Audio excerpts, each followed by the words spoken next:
Assalamu alaikum learners, how are you? This is my third lecture, subject science, class 8, topic kinetic energy.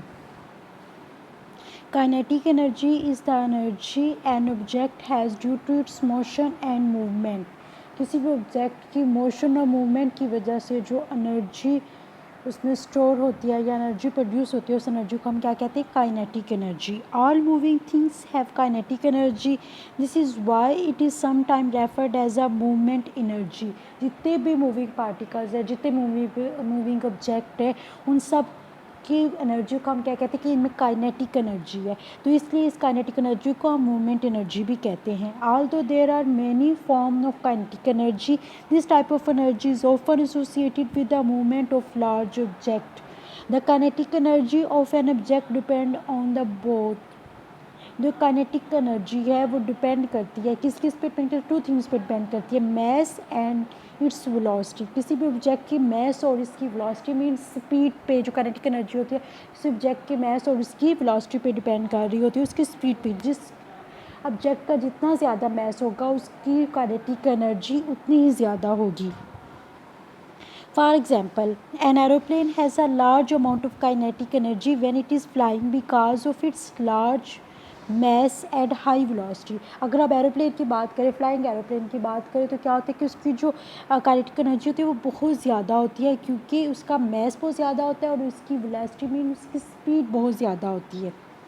On the other hand, if we talk about a flying insect, it has only a small amount of kinetic energy. इसकी small amount of kinetic energy क्यों होती है? Because its mass and velocity are very small. क्योंकि इसकी जो mass और velocity अगर हम एरोप्लेन के साथ कंपेयर करें तो इसकी जो mass और velocity होती है वो एरोप्लेन की निस्बत बहुत कम होती है. We can also understand the kinetic energy by this concept. A car traveling along a road has kinetic energy. So does a truck traveling at the same speed. However, the truck has more kinetic energy than the car because its mass is great. कहते हैं car travelling along a road has a kinetic energy. अगर एक car जो है और एक truck जो है वो ट्रैवल कर रही हैं तो जिस काइनेटिक एनर्जी जो अगर वो सेम स्पीड के साथ जो है वो ट्रैवल कर रहे हैं तो हम कहेंगे कि जो कार है, जो गाड़ी है, उसकी जो स्पीड है वो ट्रक की निस्बत कम होगी क्योंकि जो ट्रक है उसका मैस क्या है वो ज़्यादा है.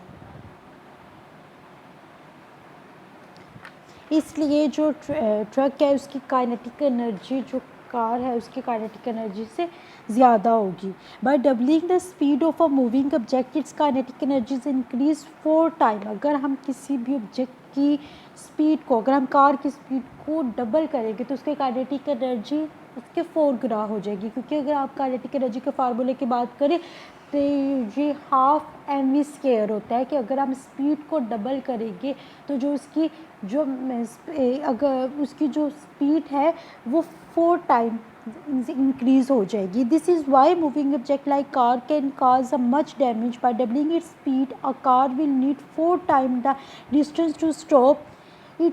If the car were to hit a person or a solid wall, it would cause much more damage if traveling at a high speed than if was going more slowly.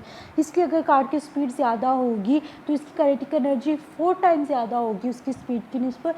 इसीलिए जब car जो है अगर वो किसी solid object या किसी person के साथ जो है वो टकराती है तो वो डैमेज जो होगा, जो नुकसान होगा वो बहुत ज़्यादा होगा. Next we will talk about the radiated energy.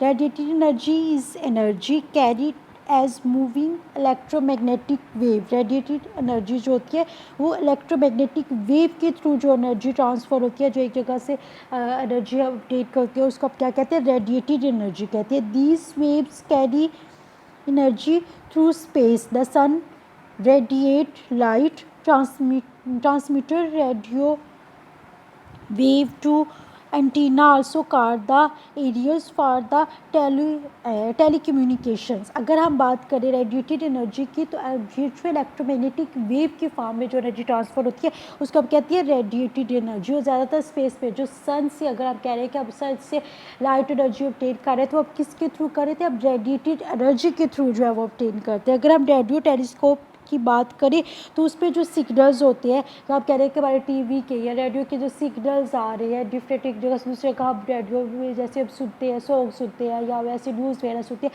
तो ये किसके, ये सारे कुछ रेडिएटेड एनर्जी की फॉर्म में, इलेक्ट्रोमैग्नेटिक वेव की फॉर्म में हम तक पहुँचता है। इसके एग्जाम्पल्स में आ जाते हैं light and radio wave both travel as a electromagnetic wave which carry energy. Light, जो सन से लाइट हम तक पहुँच होती है वो भी रेडिएटेड एनर्जी के थ्रू पहुँच रही होती है, इलेक्ट्रोमैग्नेटिक वेव की फॉर्म में पहुँच रही होती है। और रेडियो में अगर हम कह रहे हैं तो रेडियो टेलीस्कोप की बात करें तो वो भी इलेक्ट्रोमैग्नेटिक वेव की फॉर्म में जो एनर्जी है, रेडिएटेड एनर्जी की फॉर्म में वो ट्रांसमिशन हम सुन सकते हैं। Then we talk about the sound energy. Sound is a form of energy associated with vibration. Sound भी एक एनर्जी की फॉर्म है और ये किससे एसोसिएट, किससे हम इसको रिप्रेजेंट करते हैं, वाइब्रेशन से। Sound are made whenever a force make an object vibrate. Sound उस वक्त प्रोड्यूस होता है जब हम फोर्स अप्लाई करते हैं किसी भी ऑब्जेक्ट को वाइब्रेट करने में। एनर्जी ट्रांसफ़र इन लॉन्गिट्यूडनल वेव, ये कंप्रेशन और रिफ्रैक्शन की वजह की फॉर्म में, वेव्स की फॉर्म में ये हम तक जो साउंड होते हैं उससे एक जगह से दूसरी जगह ट्रांसफ़र होता है। या आप इस डायग्राम में देख रहे हैं कि किस तरह ये वेव की फॉर्म में, ठीक है, ये जो फर्स्ट वाली वेव है ये किसको शो कर रही है, रिफ्रैक्शन को शो कर रही है, और जो सेकंड वाली है वो कंप्रेशन को शो कर रही है। Any vibrating object is a source of sound wave, कि कोई भी जो वाइब्रेटिंग ऑब्जेक्ट होते हैं वो साउंड का सोर्स होता है। जैसे हम स्पीक करते हैं तो जो एयर होती है वो एज अ सोर्स वर्क करती है और वो वेव्स की फॉर्म में कंप्रेशन और रिफ्रैक्शन की फॉर्म में जो दूसरे पर्सन तक वो एयर एज अ सोर्स काम करता है और ये दूसरे पर्सन तक जाती है और वो अंडरस्टैंड करता है कि हम कुछ स्पीक कर रहे हैं, कुछ बोल रहे हैं। Sound energy is carried from a headphone into your air when you listen to your favourite music. और अगर हम हेडफोन की बात करें या आप हेडफोन की बात करें, अगर हम करें हैंड फ्री की आप बात करते हैं तो क्या होती है उसमें भी ये जो कंप्रेशन रिफ्रैक्शन की फॉर्म में, वेव की फॉर्म में ये साउंड जो है हमारी एयर तक पहुंच रही होती है। Next we talk about the thermal energy. Thermal energy, the total of all the kinetic and potential energy of the atom is an object। किसी भी ऑब्जेक्ट के में हम कहते हैं कि हर ऑब्जेक्ट जो होते हैं वो स्मॉल पार्टिकल्स से मिलकर बना होता है, जिनको एटम्स या मॉलिक्यूल्स कहते हैं। तो उसकी एटम्स या मॉलिक्यूल्स जो टोटल काइनेटिक और पोटेंशियल एनर्जी होती है उसको हम कहती है कि उसकी क्या है, थर्मल एनर्जी है। थर्मल और heat energy is due to fast moving particles in a hot object.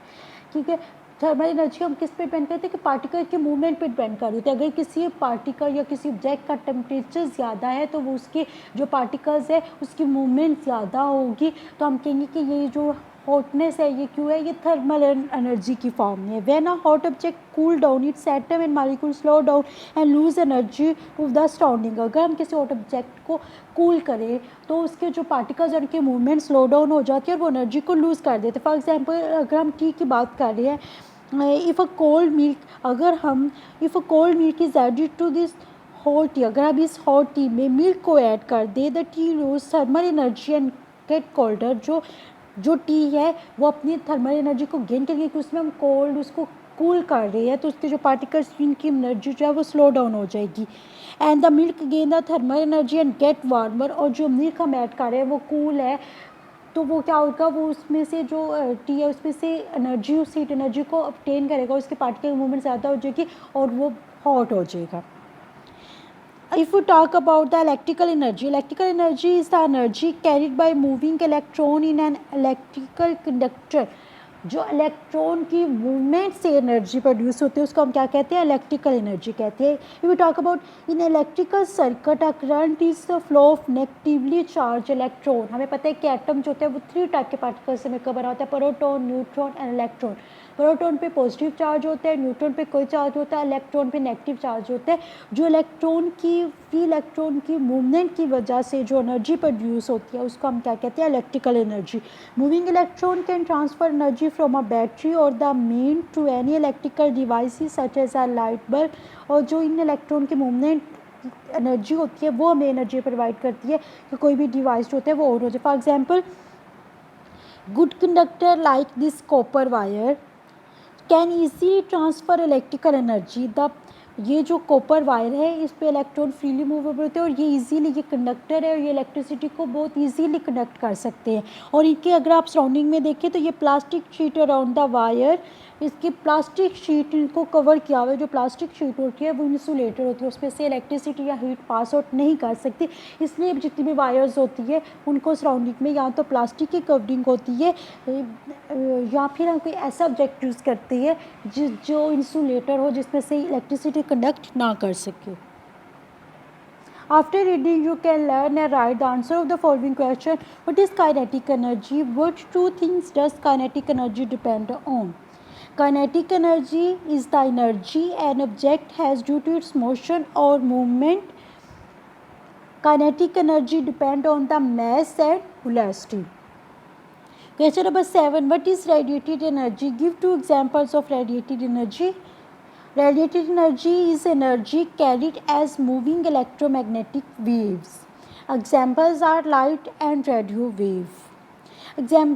Question number 8. Explain why hot objects lose heat energy when they cool down. The answer to this question: when a hot object cools down, its atom and molecules slow down and lose energy to the surrounding.